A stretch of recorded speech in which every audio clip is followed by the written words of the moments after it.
Welcome to No Gate Fees with Brent Martineau on the Action Sports Jacks 24/7 network. Well, there's a look at this Fort Family Complex and Bragan Baseball Complex, and what a beautiful day to play some ball. We're not playing. We're going to talk about it instead on No Gate Fees. We take it on the road. No Gate Fees presented by Nimnick Buick GMC, Baker Sports, Perfect Rack Billiards, Republic Services.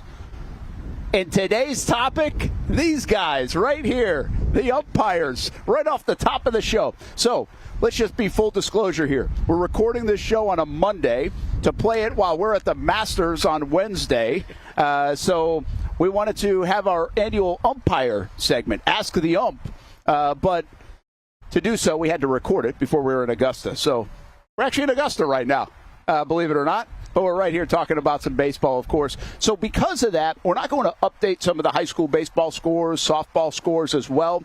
We won't have committed to the uncommitted today. We will tell you what our no gate fees, high five power polls were from a week ago. But this is the last week of the regular season in baseball, believe it or not. Do you believe that? Because of the new format in the playoffs, they moved up the season.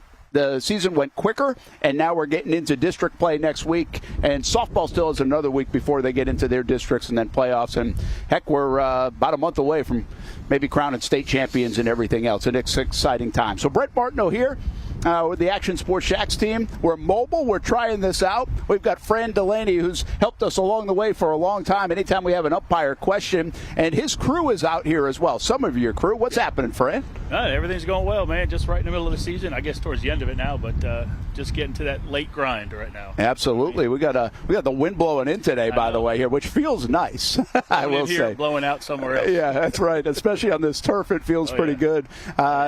Give us your umpiring crew today that's going to help us out. Today we got Lou Hancock with us, who is our president of the association, and we got Pat Russo, who is also on our board. They both been with JUA for 10 plus years. Lou for 15, 16 years. So been around a while.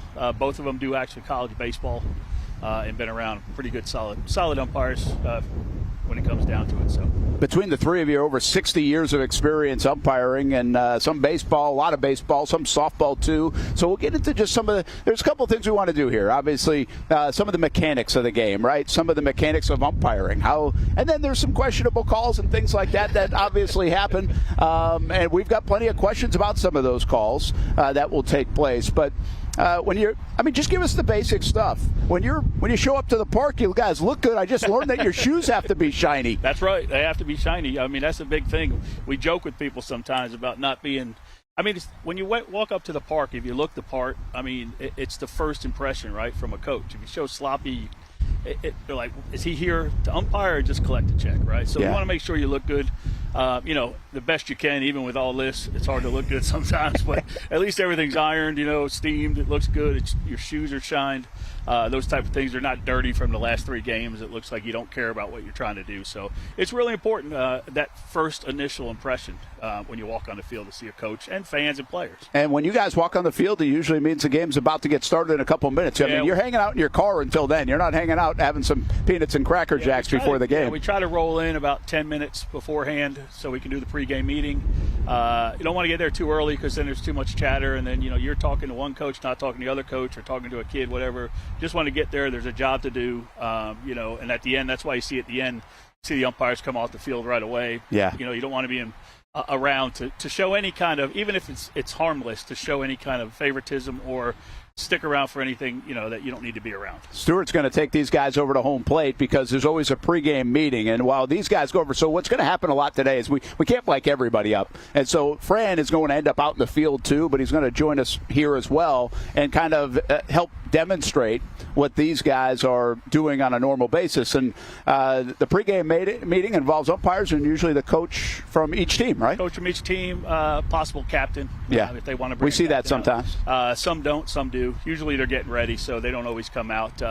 But usually what you're doing in a pregame meeting is you're deciding, kind of going over the rules. You go over the ground rules. You kind of make sure your players are properly and legally equipped. Those type of things that FASA make you say. You talk about, sportsmanship is understood, so you don't really get into that. The main thing is taking the lineups, making sure everyone's on there. making sure they understand the lineups and that they're good with them, because once they hand them in, that's it. They're done with them. Yeah, that's true. So we just go over those things real quick. It's really just a quick hello. You don't want them too long, and you want to make sure that everybody understands the ground rules and there's no questions. Now, what's happened here is you guys get a history sometimes, too, with other coaches and things like that. How is that sometimes when you've ejected a guy in the past, or you've had a run-in in the past with someone who's a little more vocal? I mean, can that be awkward? Sometimes it's a little awkward, but, most of the time, they let it go, right? So most of the time it's over, right? What we try to avoid is having them talk about a call from a couple days ago or yesterday when I wasn't there. Yeah. Or, hey, what happened? This is what happened. Well, always two sides, right? Of course. So the biggest thing for us is to make sure that, we get there and it's professional. You might have a little chit-chat with some guys. It all depends on the coaches. Some guys come out and they want to talk a little bit, and other guys are just ready to go play. So, yeah. It just depends on each coach, but you want to limit that. And ground rules are really important, but how tricky are they and confusing can they get some places? They're not too bad. Around here, everything's basic. There are some parks that are weird, have some, weird, layouts. So there's some things. Most of it's the dugout, right? Because they have concrete. Yeah. Some don't. Over the dugout, is this live? Is it not live? It goes over the dugout, playing it off the net. Those are the ones you normally talk to. And holes and fences, which there's usually a lot around town. Put your hand up, outfielders. Put your hand up, don't reach. Don't reach, yeah, because ball's still in play. But what are the rules in the dugout stuff? If the ball goes in the dugout, it's dead. It's a dead ball. One base? It's one base from the time of the throw. So that's important to understand, is that it's it's judgment. Confusing, but for instance, say a pitch comes off and rolls into the dugout or out of play or something like that. That's from the time of the pitch. The others could be time of the bat. It all depends on the situation of what you award. I can show you the it's a long one. It's a lot. It's a lot. What if there's what if there's a bucket? Well, a lot of guys sit on the bucket and it's outside the dugout. Hits a player or a bucket. Try to avoid that. Put the bucket in if you're standing outside. If you're a pitcher, if you're on the bucket sitting there. Sometimes it's okay. At high school, we don't want that. We don't want that happening. All the dugouts have the ability to see through. Here at Bregan, ironically, it's not that way. So sometimes we're a little more lenient with that. But each umpire has their own way to kind of, enforce that. So, but we try to stay on an even, keep it across the board the same, and kind of let them stand outside, but the players got to be in. They can't be out. They can't be off the concrete. Get inside. We were just talking about this. How important is it to be in control, right? Demonstrative, perhaps, maybe not over the top, but also confident. I guess that's the word I'm probably looking for. You can always tell when an official in basketball and football or baseball is a little hesitant. Maybe they're young. Maybe they're just getting into it, right? And it's oh boy, But you do it more and more, you get a little more confident, I assume. And I wouldn't use the word in control, because then that's aggressive, right? Yeah, it's managing the game, right? So make sure you manage the game. If something's about to escalate, shut it down quick. If you need to work with somebody, you got a player that says something, get the coach involved. A fan, get the coach involved. Shut it down right away. Guys lingering out here, the chatter starts to happen. If you shut it down early, it usually shuts down. Coaches around, especially around here, the coaches are really good about shutting that down. Yeah, they are. They help you out. They help us out a lot, and it's really on them at times. But it's one of those things. We don't want to take away the fun, right? But you also have to handle it. You're trying to avoid anything from happening. All right. That wouldn't have happened if you would have handled this from the beginning. That's a tough thing, man, because that's really amped up in the last few years. The last 5 years, we get a lot of chatter, which bothers us older folks. Doesn't really bother the kids as much, though, which I find pretty interesting, because it's the folks on the outside that will then get chirpy about the kids chirping. But the kids chirping doesn't usually lead to as much as it maybe even used to. And I think they're used to it. They go to these tournaments, and they all do it. And, some of the umpires, and this isn't a dig on anybody, but, you're doing 8, 9, 10 games a weekend. Sometimes you got games and tournaments, they want to get the games done, especially pool play. So they're not as controlled as much. So they have a little bit more fun doing those things. And the kids get used to it.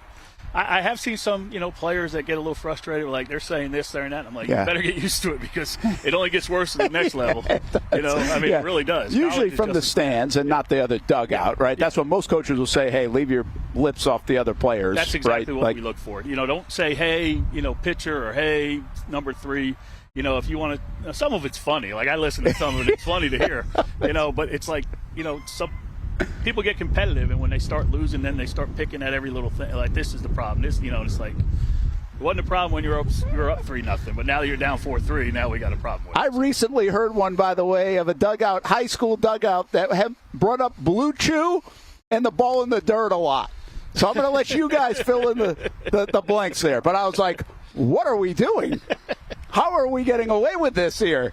But to each their own. Yeah. All right. Stuart's going to move these guys out to the field in what would be their normal positions. Okay. Yeah. All right. So you got a home plate up. We're going to do a two-man crew right here. Two-man crew, yeah. So we have two-man crew, three-man crew, and high school. Two-man crew. We're going to do two. So what you'll see is out here when they show them, you'll have Lou's behind the plate, so behind the dish, whatever you want to call it, right? And Pat is what they call an A position. So A position is the first position with no runners on. Right, it's before no runners are on. He's in A position. His responsibility, obviously, are plays at first. Could be trouble plays in the outfield. Any ball hit, he has to come inside. He runs inside. Lou, obviously, behind the plate. You have balls and strikes. You also have balls that are hit, catch, no catch, non-trouble balls, which is kind of hard in two-man, right? Oh, yeah. So that guy has to make the play when the center fielder is out making a catch, or the home plate has to make that call. That's why you'll see them come out into what we call the working area out front here. Yeah, always gets in front of my camera shot. Of course, especially when I'm doing it, really blocks the camera shot. So it comes out here to the front of the working area there, and that allows you to kind of see more, and you move based on where the ball is. Now, what happens if Pat, who's in the A position, it's a trouble ball, he reads it and goes out. Now it leaves this umpire as the only umpire, and he becomes single. Single man mechanics. He has everything, because once you go out, you stay out. Yeah. Thing. So you try not to go out unless it's a real trouble ball in a situation where you probably need to get that call right. But we don't have review or replay, I should say, in high school. So it's kind of important to get each call right. Absolutely, yeah. Hey, I got replay. Yeah, I know you do. I see it all the time. I don't know how many times I get it sent to me. By the way, and I'm going to tell you this, I'm going to defend the umps right now. Balls and strikes are always we'll see, right? Especially consistency. It's beauty in the eye of the goggles that you're wearing.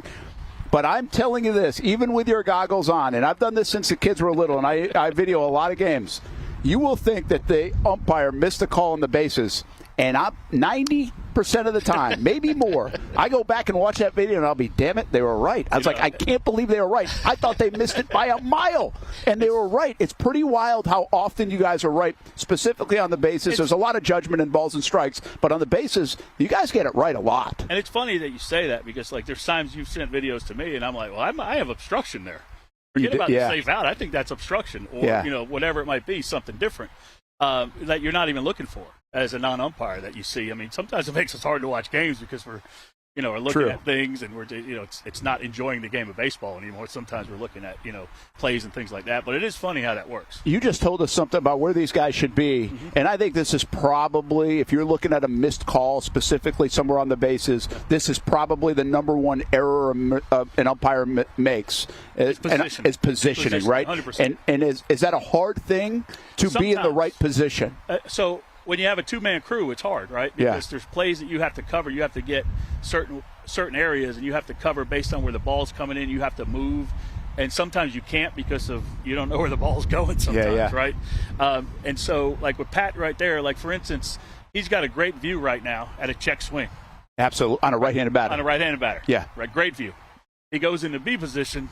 He can't make that call unless the kid completely comes around. It's got to be real obvious. It's got to be real obvious. So every time they can go to, like what might happen is umpire gets blocked, he ducks, he closes his eyes, the kid swings, he misses it, and then he comes to you, he goes, yeah, he went. That's an obvious swing. But on each check swing, you can't see. And to be honest, the coach in the coach's box even has a better view. And the kids in the dugout have even a better look because they can see the front of the plate. My wife always used to joke. She watched a lot of ball, and she'd be like, they always like, no, they did not. Everything's, no, he did not. It depends if I need the out. Yes, he did. But is there something to that, though? Do you side on the cautionary side is he did not swing? No, you see it, and you call it. I mean, you have to pay attention. That's why you'll see, like, if Pat can get down in when the pitch is coming, how he gets set. So, right, you'll see him get set here. Pitch comes, he gets set, the pitch is in, and all of a sudden he'll look into the middle. Not doing them. Pitch comes down to the plate, he's looking at the plate, see right there. There he goes, now he's looking, So now he's checking for that check swing, right? Okay. So you don't notice those little things, nuances that we're doing on the field. We're not just sitting there going, oh, let's wait for a play at first. He's looking for that check swing. Well, since we have Pat out there, you tell everybody what happens on a play at the base. That you're not watching the play like everybody in the bleachers, right? I say it a lot to people that don't understand. They get it sometimes afterwards. So everybody says, oh, he was safe on that play, right? And they're watching the play itself, right? So it's not the play. We're looking at the bag, and we're listening for the catch. So the ball goes to the shortstop. You see him come across. His eyes are on the bag. We're looking for the touch, and then we're listening for the catch. And then we look up, make sure they've secured it, and we make our call. If it's an out, we make sure they secured it. If it's safe, it's safe, and you want to take an extra second, just make sure you got it right, and you safe them. So it's a pity patter kind of thing. Put them type of deal, right? Look, your eyes can only focus on one thing. You can't focus on the whole play. And I think most people see like a play and they go, oh, and like you said, how many times have you looked at a review and you're like, whoa? Yeah. Or you look at a review and it's really close, and no matter which way you called it, it doesn't matter. Yeah, it would have been a 50-50. Right? Is it still tie goes to the runner? No such thing. There's no such thing. No such thing. It's either out or safe.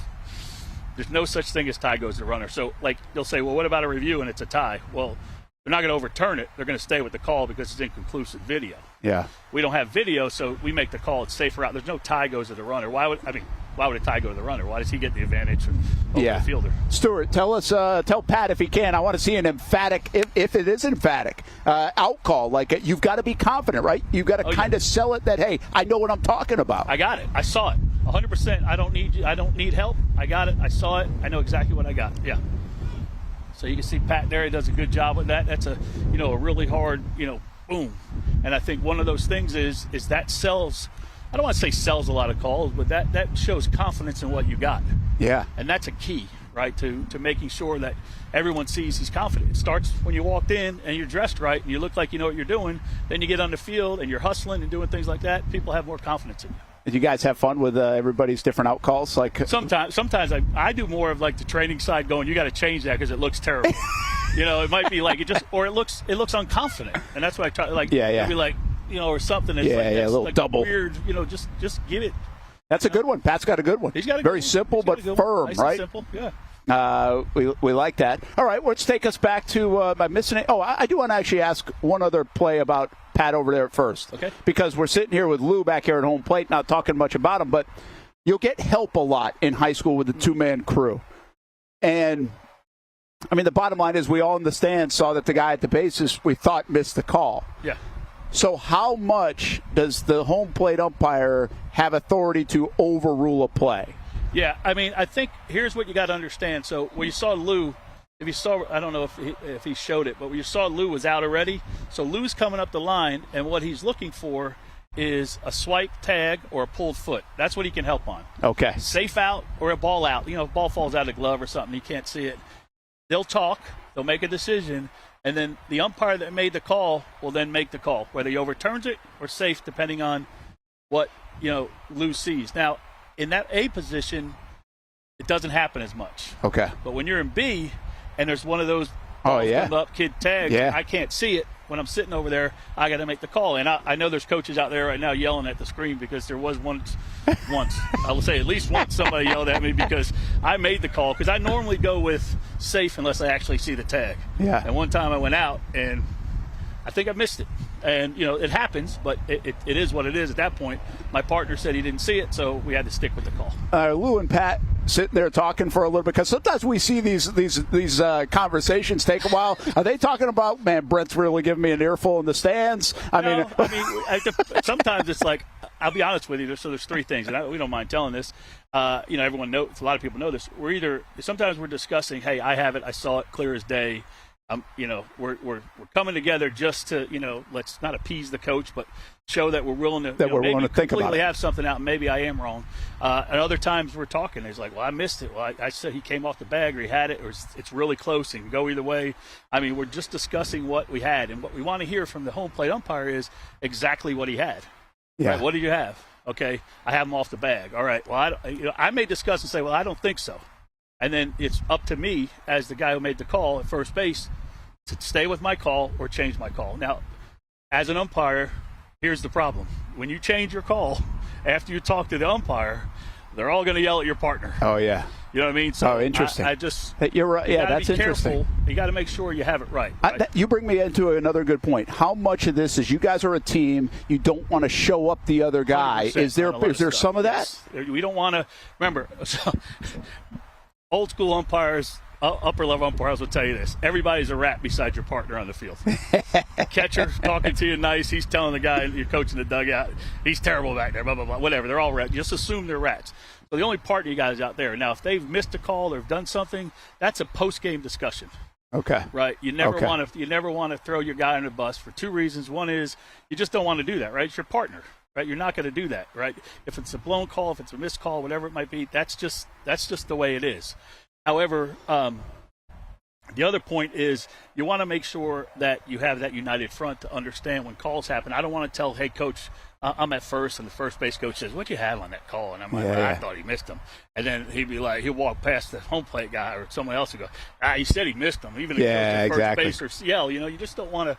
You don't want to do that. And there are plenty of guys that do that, by the way. I played a long time where I feel like an up, I'm like, hey, probably shouldn't have. I think sometimes it depends on situations. Guys like to kind of talk, and I get it, but you have to be careful that someone's going to use it. That's right. It's very similar to, you've probably seen it before, and coaches have seen this. We tell the pitcher, come set, or I'll tell the catcher, go out there and make sure he comes set. Yeah. Right. And so he's not balking. So what the catcher does, he stands up, he goes, come set. Blue said you need to come set. Well, now the other coaches, he's mad. Why are you telling them? Well, you're teaching him, you're coaching them. I'm like, I like that at this level, by the way. I'm cool with that. Depends on the game. Depending on the quality of game. Yeah. Right? I mean, there's an expectation based on a quality of a game, whether you can correct something or police something or give it a little let's clean it up, and right? The game itself, even if it's two quality teams, if it's 11-1 and the kid's balking, you can't keep calling the ball. Yeah. It might be a kid who's never pitched. It's one of those understood things at situations. But you want to make sure you're not doing it in a 2-1 game, Bartram Creekside or Sandalwood, Atlantic Coast or somebody like a rival game, it's an important game, a playoff game. You're not there to coach. That's true. You're there to make the call. Yeah, true. And like I said, there's an expectation. Let's get Lou behind home plate because I want to just go through the nuances of the strike call. Okay. Lou's got a good bang out, too. He does. Oh, good. We can't wait to see it from Lou. Lou's going to show us. But, all right. I mean, what's the art of this? Well, which part? What's the strike zone? What to do? All right, so the strike zone reads, and I don't know the details, but it reads from the knees to between the shoulders, the lower shoulders, and the midsection of the batter in a normal batting stance. Okay. So they can't bend down or get too low. If they're in a normal stance, normal batting stance, that's where it is from the knees.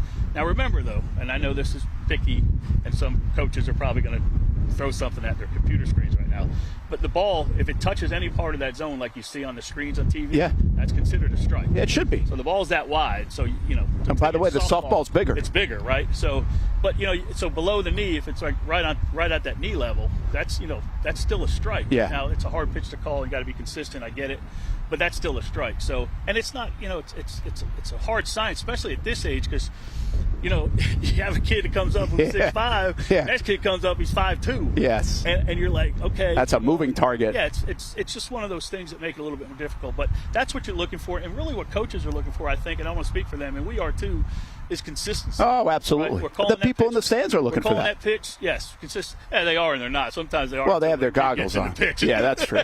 That's true. But I don't think you can complain. Yeah. I would say my biggest gripe with umps sometimes is if by the third or fourth inning I still don't know the zone. And that's And that's fair, right? And I'll say in the same breath, give him an inning or two, or her an inning or two, to establish. But by the middle of the game, you should be able to establish it, right? Because pitch number 2.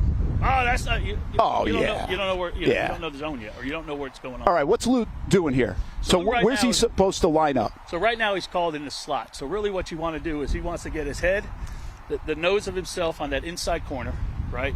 And you got to adjust a little bit because guys crowd the plate, guys do other things. Oh, sorry. And so you want to do some things. So you want the nose of your plate, your nose on the inside corner of the plate, and then anything. What a lot of guys do also is their head is the top of the zone. So if anything comes in above the chin or shoulders, that's a ball. Anything below that, that's a good way to do it. So that's for new people. It helps them establish a zone pretty good. Once you get older and been around, experience, you have some things. He's reading the pitch. The biggest key that you'll miss, that umpires miss pitches on, and I think fans and coaches miss it too, is reading the ball all the way. Because sometimes it comes in, it slides outside at the last second, and the catcher might be set up outside, and he might catch it perfect, but the ball is sliding outside. Yeah. Or vice versa. As an umpire, you don't let it come in. Like left-handers, the ball moves a lot. It slides in. They throw something that slides in on the corner. You better see it all the way. It's like anticipating a call at second base. Don't anticipate, see it. So here's his posture and everything over that inside part of the lefty batter inside corner, righty batter inside corner. I'm going to tell you something that I gripe about, and I'm not sure I'm correct. Is it hard when you're that way to see the outside pitch? No, that's why. See, and you can't tell here because there's no batter or catcher. But Lou would be up right on that catcher's shoulder, so I can see the outside pitch. Okay. What you'll see is when guys drift back behind the catcher and the catcher's head here, now you can't see the outside pitch. Gotcha. So you have get to blocked kind of out. Push up. And a lot of guys, what they do is they move their right foot in there and they get in tight and they get down low and then they can see that outside pitch. You don't want anything blocking you. Yeah, absolutely. Now, it's not a perfect science where you're over the top, but you can't be because then you're going to get hit by every foul ball that comes Well, back. and I thought there was something to that, right? Yes. You got to position yourself to not get knocked That's the out. whole point. If you stand directly behind somebody, like some guys have, and that foul ball comes back, it's usually going to come back directly over the catcher, and you're going to get destroyed back there. Yeah, absolutely, yeah, and you've got to stay safe back there. It's a scary job. It's a scary job sometimes, right? Yeah, it's not perfect. Yeah, I've seen guys get hit, and I've been like, ooh. I've been hit before where I've gone down and been like, you see me go down once from an ankle at third base. But behind the plate, you get hit, and it stuns you more than anything. A lot of times it doesn't hurt because your equipment, but it stuns you. I see. Because when it hits you, you're like, whoa, and it freezes you for a second. And it happens. And Lou, we were out of town the other night, and Lou took a foul ball right off the inner shoulder, just his pad, and right there directly. And collarbone area, whatever. How will you guys in high school? Let's talk high school because that's what we do. Is the zone? Do you give a little? Do you give? Are you giving a half a ball out? I think we do in general. I think most guys do. Yeah. I think it's one of those things where. The longer you're in it, and I don't want this is going to sound because people always take things the wrong way, but a lot of times I think it's important to work. I know people like to say in to out. I think at this level, out to in establishes the fact that you're going to give a ball and a half, and then you're going to get a down ball, and that's where I'm going to leave it. Okay. Right, because what does that do? Is allow the pitcher to kind of gain a little momentum. Yeah. And throw it around the dish. I don't think that's an advantage or disadvantage to a hitter. I think it allows him to throw it around the plate and be more consistent. And a smoother game. Yeah, you throw 3 balls in the dirt, and the next one you throw a questionable pitch and you want it. I mean, like it's not automatic. Like you gotta show me that you can throw it around the plate. I'm a big believer in that, by the way. I'm like, you can't give a pitch to someone who's not around the zone. Yeah. I mean, it's hard to give them. They didn't earn it, in my opinion. We're people too. Right? We want consistency. I mean, we want more strikes. No umpire wants balls. They don't want to call balls. I don't think anybody in the stands wants balls. It's boring to watch. We want strikes. We want hits. We want action. And not everyone's perfect. We're all people, and people do this for different various reasons. People umpire, some for the money, some for to be around the game, some to be a better umpire. I mean, it just depends on what you're doing. What is once Weber gets going here, we'll ask him about Lou's strike call. And where does that do you practice it in a mirror for a long time? I don't. I think some people probably do when they first start. Because we got a lot of different strike calls, man. It's this, it's delayed. I go up and then do the lawnmower. But that's your strike 3 call. Yeah, right. I used to turn and give the whole thing like that, and I see something usually on TV, or I see one of my other umpires do it, and I'm like, I'm going to steal that from you. I stole TP, one of our other umpires. He throws it up on strike 3, and I was like, I'm stealing that. So this is Lou's regular strike call right here. Yeah. I think he's doing it a couple of times. Right? Yeah. Just a normal strike. How about strike 3, Lou? He got the lawnmower. He goes a little stronger on that though. He's being a little laid back right there. I can promise you that. It's okay. Back. You got see. I don't mind that. Yeah, I don't mind that. It's all guys do it different, and we have some guys that do stuff. And as a trainer, when we train, and Lou trains, and Randy Olhausen, all the guys that train in TP and Randy.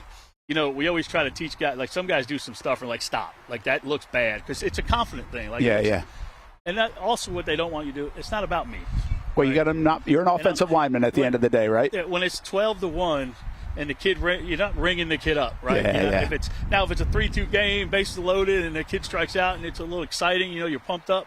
That's different, but when it's all situational. All right, this would happen to me, so you got to let me know if it happens to you guys, because we're human.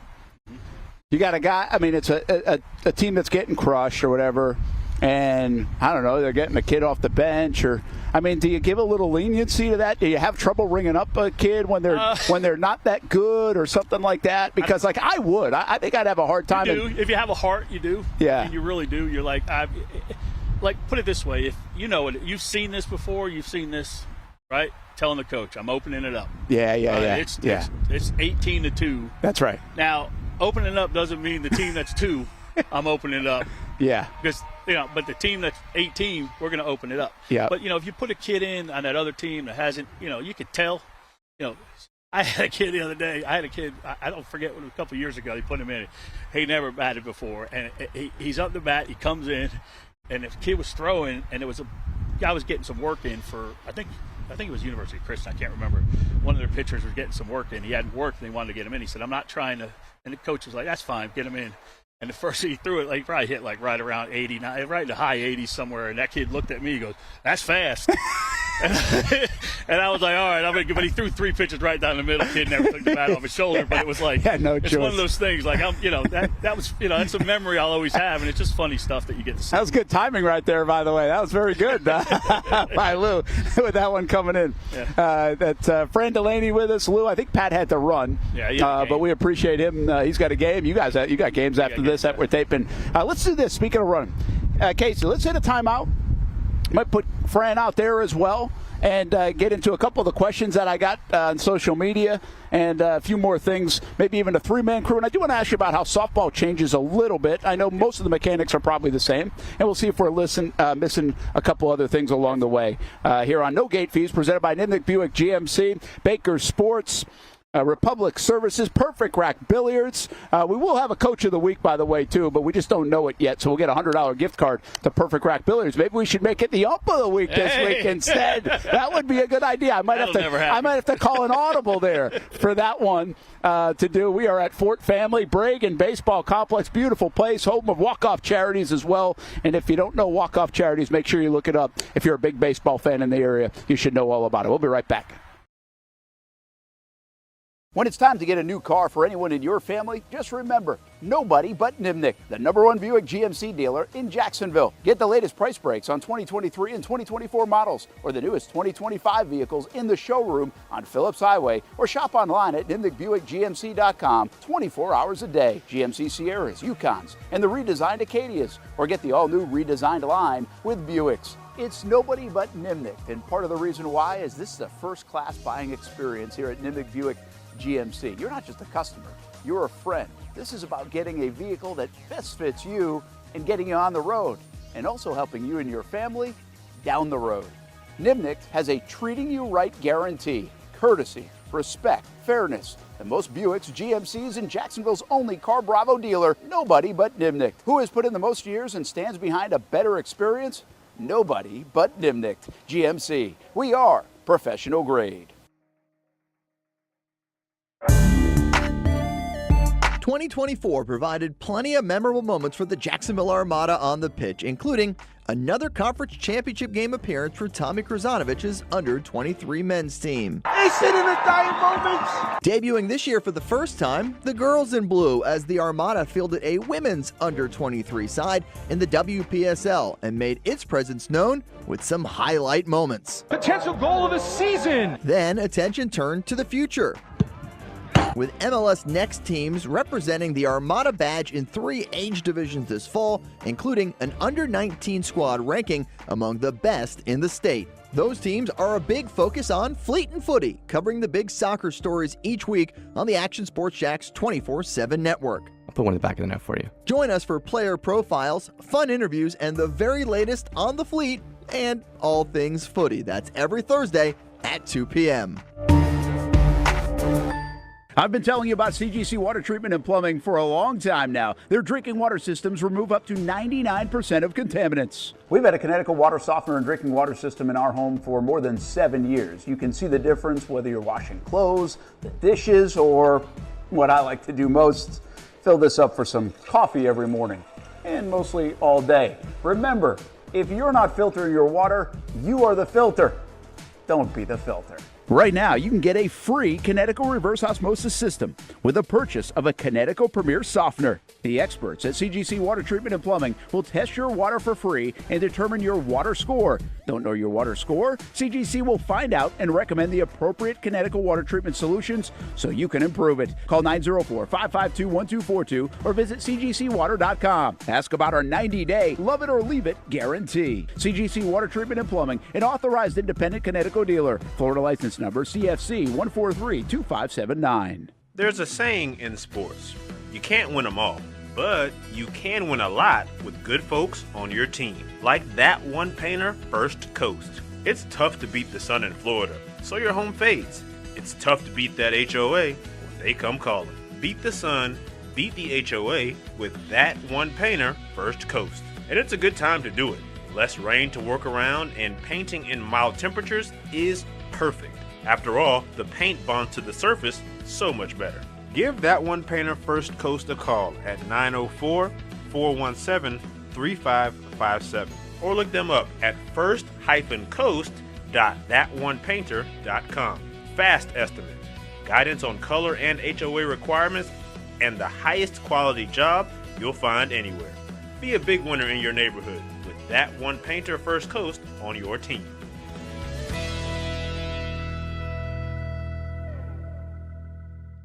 When it comes to trucks, I know exactly what I want. And at Bozard Ford, they make it easy to get exactly that. Let's go make this truck a little more my style. With Bozard Built, I can create my perfect truck right here. Lift kit? Check. Premium wheels? You bet. Advanced lighting package? Oh yeah. The Bozard team works their magic.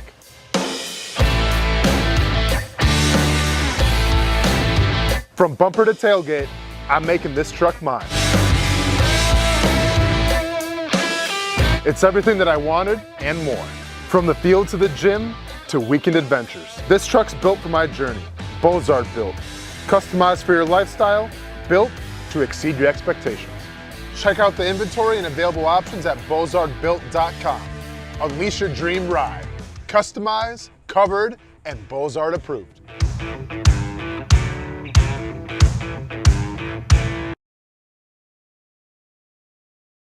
Hey, welcome back, everybody, to No Gate Fees, presented by Nivik Buick GMC, Baker's Sports, Perfect Rack Billiards, Republic Services.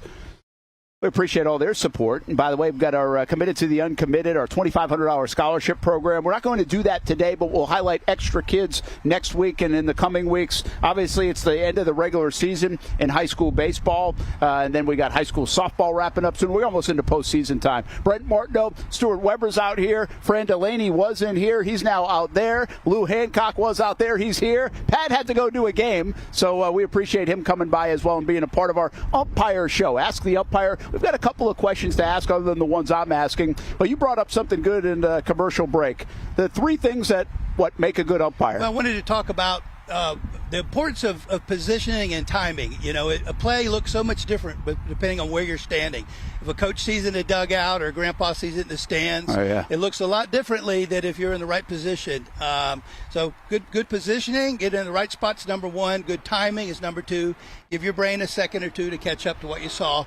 And then you make your crisp call. So you don't have to do it too quick is your point, right? No, you can take a beat, right? Unfortunately, it looks like if you're too quick, it almost looks like you're guessing. Yeah. You don't want to come across that way. You do a lot of college baseball. What is the difference for you? High school baseball, college baseball, other than speed of the game? Other than that, is it the same? Probably the speed of the game. All the pitchers at that level have a little zip on the ball. If fly balls hitting the outfield in the air are usually caught. Yeah. Just overall speed of the game, athleticism, all the kids can play. They're all good ball players. How about the earmuffs that you have to have on both levels? Is it similar, or those guys in the college game really get after you? Do you give those guys rope some more? Like, how's that work? No, I got to tell you the truth. Most of the kids, even at high school level, we don't get a lot from the players themselves. On a college level, very little from players. You'll hear from the coaches. The coaches are much better educated on the rules of the game. Yeah. And so in the positioning, they know if you didn't get to the right spot or if you rushed a call. Look at the way Fran's standing right now. See that? That's probably his reaction a lot when a coach is yelling at him or Brent is behind the fence. Correct. How much can you take? Seriously. Well, remember, the first thing you want to do, the coach's job sometimes, even when he knows he's wrong, is to come out and defend his team. That's right. So we understand. So you understand that. So you need to come out, and personally, we spend a lot of time on training on this kind of stuff. Is let the coach come out and first let him ask his questions and give him his time. From that point, you tell him what you had. If it's a situation where you can get help, you'll get help if he asks you to get help. You never volunteer to get help unless a coach asks you to get help. Yeah. With that said, as long as there's no magic words and everybody's cordial, at the end of the conversation, Coach, we've explained to you what we've got. It's time to play ball. You need to go back to your dugout. Fran, you can hear me as well out there, I think. How much emotion do you have to take out of everything going on? Obviously, moms and dads, you're not going to go confront, but coaches and players, do you provide some leniency rope because you know they're so emotionally invested and you try to mitigate that emotion? He might not be playing well, and they're a little fired up about something, so you got to kind of keep every situation relaxed, right? And a lot of times we'll tell them, hey, Coach, I'm for help. You talked about for help. I'll go get help on this, right? I'm going to ask some things about there, see what they had. But after that, we're going to set up, we're going to move on and play some baseball. So I'm giving them that ability. I'll go get help for you if you just go back, and we're going to move on from that point. So I think part of it is I have to stay even keel. I can't, again, I think it's important to understand umpires don't argue. Umpires tell, they discuss. Coaches are arguing with you. You made the call. So you're not arguing with them. You're discussing what you made. So you got to keep that perspective. Lou, there's a lot that does go into it. I've heard this before. I've heard baseball kids and guys, coaches meaning, really hang on to something that might have still happened in the second inning. Like, I know I'm guilty of it just watching games. Yeah. But they say, like, the softball kids really don't. Almost it's more fun to coach softball sometimes because they forgot about it like 5 seconds later. There's definitely a different feeling on the field in a high school softball game and a high school baseball game. There's a lot more tension, of course, in a baseball game. Yeah. The girls, don't get me wrong, the girls play good ball and they play hard, but they seem to let it go by, let it go. Yeah. Some of the baseball guys want to hang on to it a little bit more. Yeah, absolutely. There is some of that. Fran's out there near second base, and I think he's going to take us through a little bit, either positioning or the steal, right? Because this is tough for the ump sometimes to get in the right position, right, Lou? Exactly, especially in a two-man crew. If you're working a two-man crew, there's a lot of things to cover. That's why we all raise our hand and vote for three-man crew anytime we can do it. We can see so many things. With a two-man crew, it's impossible to see every back touch. In this particular situation, to get in a steal, what Fran's, I guess, going to demonstrate here, he's got to line himself up halfway between the pitcher's mound and second base, splitting the outside circle of the mound. Okay. If he's got Speedy Gonzalez on first base, he knows he's got Speedy Gonzalez on first base. He might cheat up a little bit for a potential pickoff to get a little bit better look at it. Otherwise, he's looking up the back of that, and that's a disadvantage for a two-man crew. Fran, I'm going to let you take it from here. How long do you stay to make sure the ball is either hit or not, and then when do you go? Biggest rule that every umpire will tell you is follow the ball. Nothing's happening without the ball, right? So I'm waiting for that throw to be released. Once it's released, I'm making sure first it's not coming at my head. That's the number one thing, right? And as I turn, so they get up, he releases the ball, and I see it's a good throw. I'm opening up with my chest to the ball because I want to see what's happening. I'm going to come in here, and I'm going to work my way into here, watching the receiver's ball in the fielder to see where they're going, right? Because if it takes them off the bag a little bit, we're going to have a play inside. I might need to get around here to get that call, right? If it's something on the back end, I may need to go here, or I'm coming straight into the corner to get the best angle on that thing. Now, you see now, if I drift too far, I'm in the play. So I have to stay here after that ball turns and stay in this area. I'm going to move to where I need to see that tag or to see that he got the foot in, taking an extra second to make sure they still have the ball in their hand. Then I'm going to make the call either out or safe. And depending on how close it is, it's either a big bang or it's a big safe, or it's just something simple as an out because it's an easy play. I'm also looking for things like sliding in beyond the bag, sliding in with your feet up, all those type of things. Yeah, and Lou, help us through that right there. What can't the runner do now? What are the latest rules going to second? You're correct. There's a couple things involved in that play now, and it's a lot more complicated than it used to be. The first thing you got to look for is obstruction. The second baseman or the shortstop taking the bag at the ball. They can't be in front of the bag or blocking the bag without the ball. That's Okay. number one. So, and that's tough to watch because you got a runner coming in. The runner has to slide directly to the bag or give himself up opposite way of the fielder. So if the throw is coming across from the shortstop, he comes inside. If it's coming across second base, he's going to move to the outside. But he's got to give himself up. There doesn't have to be any contact at all to get an obstruction or an interference call on that. So it's real important. He gets down, going to the bag. And what about past the bag? All right, the pass the bag is a different situation. He cannot slide beyond the bag, but we take that away from him. And the home plate umpire owns that because he's got to come off that bag, particularly if there's two runners, or a runner at first and second, he's got to come off to get the backside of the doubleheader. So if he's sliding past the bag with multiple runners, the home plate umpire stays on that, makes that call. Interesting. What would you say, or maybe I asked Fran this too, I'll get both your opinions on it. I feel like second base could have the most things happening and are the most difficult for an ump. But then I kind of think, and I'm like, well, home plate's pretty damn hard too. So where do you see the hardest action? More plays, but I don't think they're as important because that's a run, right? This is not a run, that's a run, right? So you got to get those right. Also, those are plays where, they're coming in from different areas. It's a different play. And just to be clear, is, when they're sliding in to second base or to home, they can slide a little bit on the outside at home. They can move around a little bit like that. But I think second base becomes difficult because at home, usually the umpire's there, and we'll talk about it maybe later, the pointer's plate is moving based on where the ball's coming as he's seeing it. Here, we're kind of just picking up the ball in the catch, almost blind. That makes sense. And there's just more calls. More people stealing, more people throwing, than you have plays in place. In my opinion, that's. Lou, how about you? What do you think? I mean, the plate can be a tough spot, too. On a steal, one thing you got to look for is batter's interference. Oh, yeah, which true. is big. A batter coming over the plate or obstructing the catcher. Yeah. Same situation there. It doesn't have to be contact. Old school used to feel like you had to make contact. You don't. If you interfere with his throw, impede his throw at all, you got batter's interference. So that's the first thing we've got to watch on that. And then again, if there's multiple runners where he has to come off to get the backside, we want to stay on the play. Make sure the guy's not interfere and slide through the bag. All right, I think we have about 11, 12 minutes to go here, so I'm going to get through a couple of things. One, infield fly. Okay. That's a tricky one, right? It is.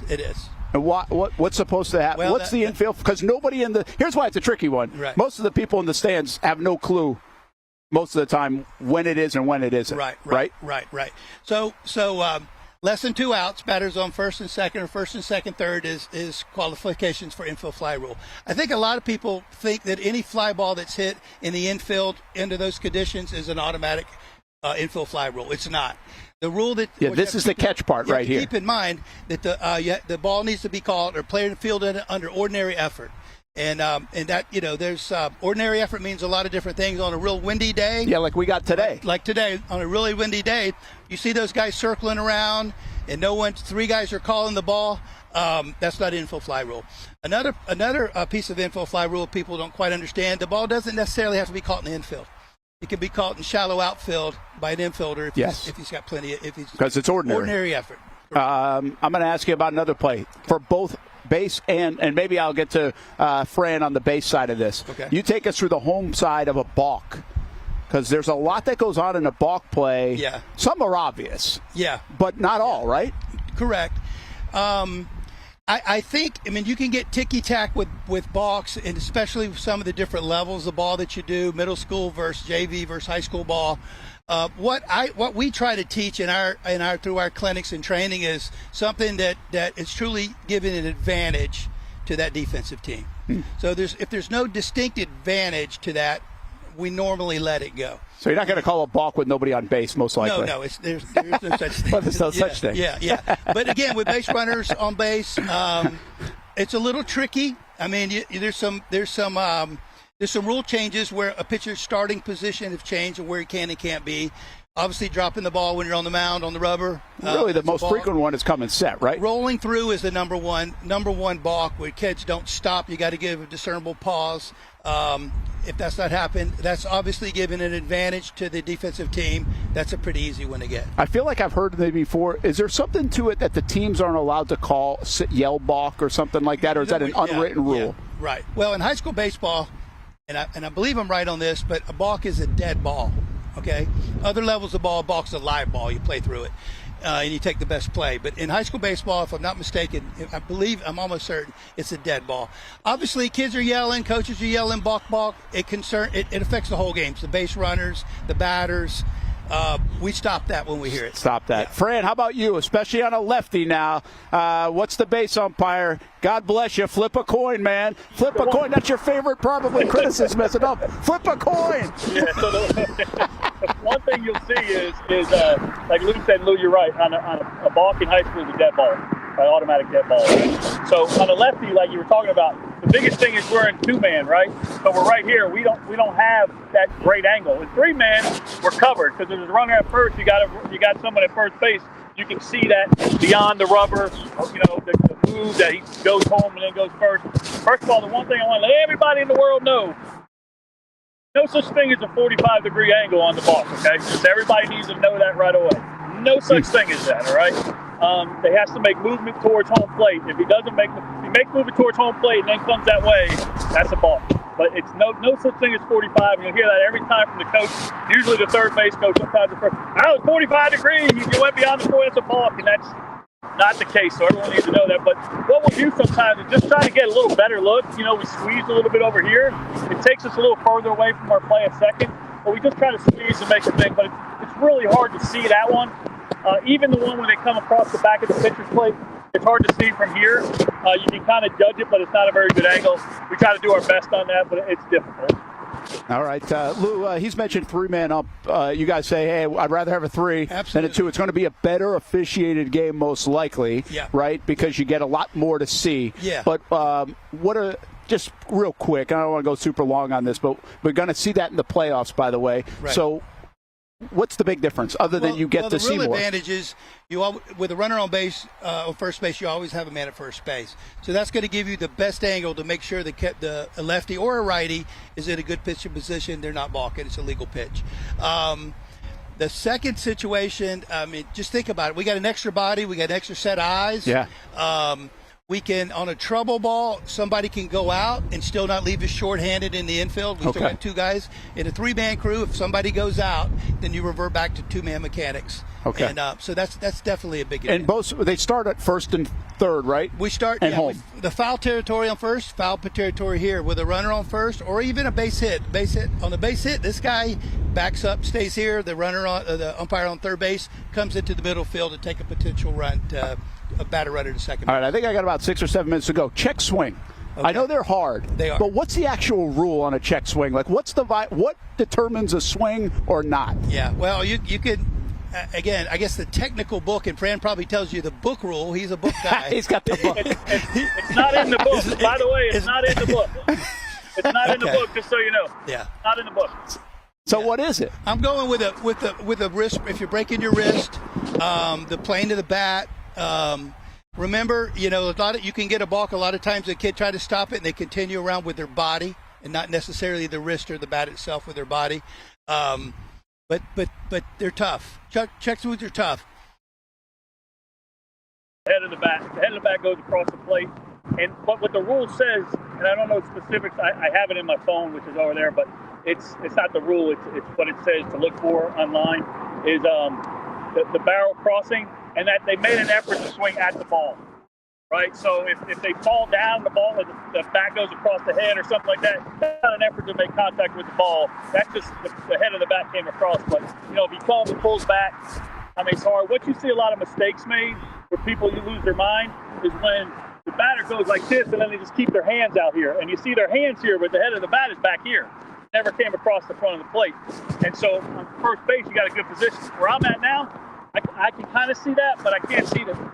And the worst part we talked about earlier, the guy at first base and the coaches in the dugout have a better view of it because they're right on the plate level to see it, but we call what we can call. All right, Lou, James Hartman asked us this. Toughest part of the job, best part of the job? Well, I think most of us that officiate are ex-ball players. Yeah. So it's an extension of our baseball lives. We love the field. I love the kids. I know you have to be careful talking with the kids on the field, but I talk positive things with the kids that they make a good play. I tell them nice play. They get a base hit. They're hitting the ball well. I tell them good swing. That's very rewarding to me. You got to think about it. I was lucky enough to play some small college baseball, but the kids at high school level, not many of these kids are going to get able to do it. Yeah. I want it to be fun for them. I want it to be fun. The worst part of it, which you get better at, is dealing with confrontational issues. The key to that is to be able to explain your calls in rule book terminology. Make sure you know the rules. Make sure you know what you're talking about. Fran, I'll ask you this. How has the game changed from your point of view in the last 5, 10, 15, 20 years? Bigger, faster, stronger. Kids are bigger. Maybe it's me getting older, fatter, slower. But I mean, the kids are bigger, faster. You stronger. said it. So what I'm saying is, that has changed with it, right? I think it's because I guess baseball has become a little more expressive for the players, right? They're more involved. Where it used to be just a little bit of chatter about, hey, batter. They've got more expressive. They wear a lot of stuff in different colors. I think it's part of the game has changed there. But I think mainly the speed and strength of these kids has become, something, it used to be, you'd be lucky to have a kid throw 88, 15 years ago. Now everybody's throwing 85, 88 up in that area, right? And so I think that's one of the biggest things. I also think there is a downfall to what's changed. I think a lot of hitters in general, and this is my opinion, I'm not a coach, don't have very much of an approach at the plate anymore. I think it's more of, it's kind of like see ball, hit ball. There's more to it than that, but, I think in general, I've seen less of that. But it's increased the numbers and people are faster and stronger, so they have the ability to do more things like that. It's not necessarily a negative, It's just a change. Those are good points. Most memorable game that you've been a part of. And think about it, Fran. I'll come to you next. You remember one? Well, I do, because I was fortunate enough to do a state championship game several years ago. Very good baseball. One of the pitchers in that game is playing professional baseball now. Oh, wow. The level, the excitement of the game, the speed of the game was a very high level high school baseball. So that's up the top of the list. That's one nice thing about Florida, man. You're going to see that at the high school level. Top-notch stuff. Fran, what do you got? Funny, mine's the same thing, man. I did a state final 3 years ago. Stoneman Douglas. It was a great, they were number one in the country. It was great. They had 10, 11, 12 D1 commitments, big schools, and it was a lot of fun fellowshipping with the boys that came down. Lou actually drove down just to have the guys around the umpires that you're working down there with and watching ball all day and then umpiring that game. It was awesome, dude. Everyone should get that umpire should get a chance to do that. Russell Hall says, do umpires view catcher framing something they need to fight against? One more time. Framing the ball. Is that hard to... Catch the ball. Yeah, stick the ball. The kids that are moving them in and out, if they're moving the kid in and out, they're already telling me and everybody else it was a ball. Stick the ball. The guy, they want you to get the top of the zone now. If you want us to get the bottom of the zone, if you ask me, you got to get your thumb under it. And I can get the bottom of the kneecap, get your thumb under it. You're swatting, you're taking it down, you're making the pitch look bad. Fran, are we light on umpires? Do we need more young people umpiring? We need umpires. We need umpires. We need younger guys. Look at us. I mean, we can't be running around that much. We only have so many years left, or we're going to be switching over to slow pitch or, T-ball or something like that. But we need more umpires. Don't be worried about what the parents do. We teach y'all how to deal with that. Just come on out and we'll help you guys out and do that. But we need young guys to come on out and learn. It's good money now, too. Yeah, not bad money. JUA, look it up. And by the way, these guys are going to do a middle school ball game right after this. Correct. All right, last thing. We got 2 minutes to go. We're not going to. The high five polls are on from last week's show. They're the same ones. So we're going to end with this. I think to help parents and umpires, so you guys don't have to deal with me so much. I think they should do introductions for the umpires before games, so you look more human. But nobody seems to like my idea. I tell you this, if I know you two and I know you there, I'm not going to give you as much lip. Yeah. I just feel like naturally, subconsciously, you're not going to do it. You got to remember for us, and Fran and I are lucky enough, we've been doing this for a long time, so we get to relationships with the coaches. They know us. They know they know what to expect. We know what to expect from them. Unfortunately, the parents don't quite understand the rules. They don't understand the mechanics of the game, position of the game. And then, And it's emotional. Unfortunately, they're emotional, and they're biased. They're biased. They're pulling for the team, which they should. Yeah. So. Yeah, there's no easy answer there, huh? There really isn't. I mean, it's one of those things you can have to do. I tell you what, though, sometimes you don't want to know your name. That's why they ask me, and I usually say, the announcer comes in and says, who's umpiring? I usually tell them Stevie Wonder and Ray Charles is what I tell them. I wish we had more time. We could get to the best things that you've heard from out there. Probably a lot. Lou Hancock, Fran Delaney, thanks for having us, Brent. Appreciate you guys being here. Thanks for asking the ump for another edition this year. We'll do it again next year on No Gate Fees, presented by Nimick Buick GMC, Baker Sports, Perfect Rack Billiards. We'll have our maybe ump of the week instead of coach of the week, and also Republic Services. We appreciate all the support for our show. Good luck to all the baseball, softball teams this week. Back to normal next week as well. Thanks to Stuart.